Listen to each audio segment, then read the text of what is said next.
रात का वक्त था। मैं अपनी बाइक से बस घर ही लौट रहा था। कुछ दिन पहले ही मुझे ये जॉब मिला था।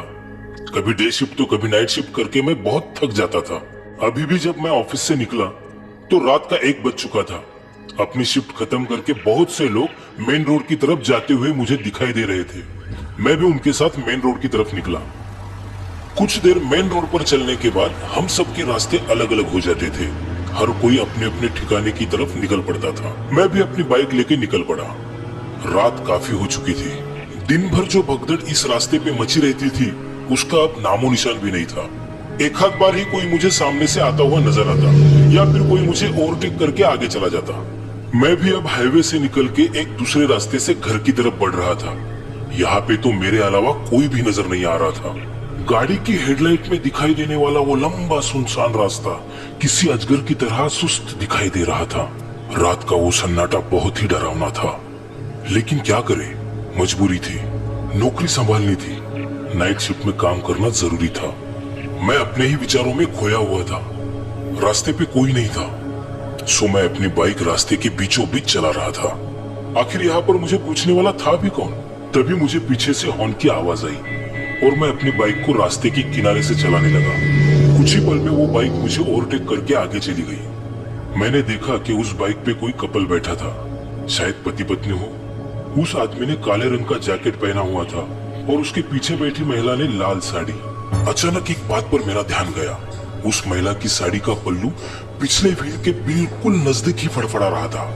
हवा के झोंके से वो पल्लू कभी भी व्हील में फंस सकता था, जिससे उस महिला की जान भी जा सकती थी। मैंने अपने बाइक का स्पीड बढ़ाया और उनको ओवरटेक करते हुए मैंने उनसे कहा, बहन जी अपना पल्लू संभालिए वरना पिछले व्हील में फंस जाएगा।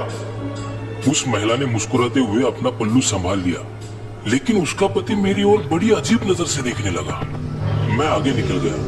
मन में हल्की सी खुशी महसूस हो रही थी। छोटी सी क्यों ना हो, मैंने आज किसी की मदद की। मैं इस बारे में सोच ही रहा था कि तभी वही बाइक मुझे ओवरटेक करके आगे जाने लगी। अरे वो औरत कहाँ गई?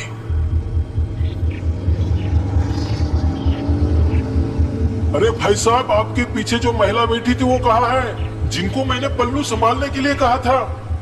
ये सुनते ही उस आदमी ने तुरंत ब्रेक लगाकर बाइक रोक दी। मैंने फिर से पूछा, क्या हुआ भाई साहब, आपकी पत्नी कहाँ है जो आपके पीछे बैठी थी? ये बात सुनते ही वो आदमी पसीने से लथपथ कांपने लगा। क्या? मैं तो अपने बाइक पर अकेला था। हम दोनों के पैरों तले जैसे जमीन खिसक गई। रास्ते के बीचों बीच हमें एक धुंधली सी परछाई दिखाई देने लगी। हमने अपनी बाइक निकाली और वहां से तेजी से निकल पड़े। मैं घर तो पहुंच गया, लेकिन मुझे नींद नहीं आ रही थी। अपने बिस्तर पर बड़े बड़े मैं खिड़की की ओर देख रहा था।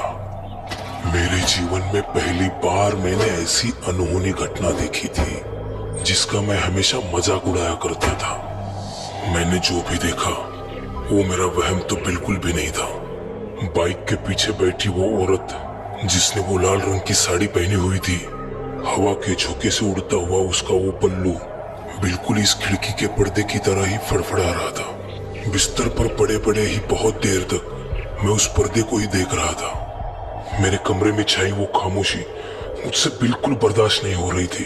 मैं उस पर्दे को ही निहारता जा रहा था। ऐसा लग रहा था मानो उस पर्दे पर किसी औरत की छवि धीरे धीरे आकार ले रही हो। मैंने आज तक इतना डर कभी भी महसूस नहीं किया था। जैसे जैसे मैं उस पर्दे को निहारता जा रहा था, मेरा डर बढ़ता ही जा रहा था। हवा के झोंके से खिड़की के दरवाजे बंद चालू हो रहे थे। उनकी कराहती हुई आवाज मेरे डर को और भी बढ़ा रही थी। मैं अपने बिस्तर से उठा और मैंने खिड़की बंद कर ली। अब सब कुछ कैसे एकदम शांत लग रहा था। मैं बिस्तर की तरफ मुड़ा और तभी लाल साड़ी पहनी हुई एक औरत मुझ पर झपट पड़ी। डर के मारे चिल्लाता हुआ मैं अपनी नींद से जाग उठा।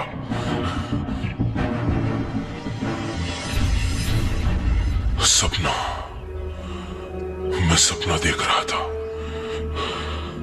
शायद उस हादसे ने मेरे दिमाग पर गहरा असर छोड़ दिया था। 2 दिन मैं काम पर नहीं गया। जैसे उस रास्ते की दहशत मेरे जहन में बैठ गई थी। आखिर कब तक मैं ऐसे ही घर में बैठा रह सकता था? मजबूरन 3 दिन बाद मैं अपने काम पर हाजिर हुआ, लेकिन मेरा मन काम में नहीं लग रहा था। मेरी नजर बार बार घड़ी की तरफ जा रही थी। आखिर रात के 12:30 बजे मेरी शिफ्ट खत्म हो गई। सब लोग अपने अपने घर निकल पड़े। मैंने भी अपने बाइक को स्टार्ट किया और मैं निकल पड़ा। हाईवे खत्म हुआ और मैं अब उसी रास्ते से आगे बढ़ने लगा। उस दिन की डरावनी यादें फिर से ताजा होने लगी। मेरे दिल की धड़कन बढ़ने लगी।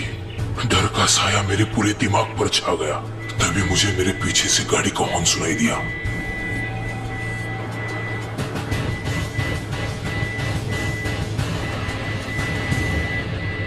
वो बाइक मेरे नजदीक आई। मेरे हाथ कांपने लगे, माथे पे पसीना जमा होने लगा। अब वो बाइक मुझे ओवरटेक करने लगी। मैंने अपने आंखों के कोने से उस बाइक की तरफ देखने की कोशिश की। वो बाइक वाला अकेला ही था। मेरी तो जैसे जान में जान आ गई। दिल पे आया बोझ अब थोड़ा हल्का हो गया था।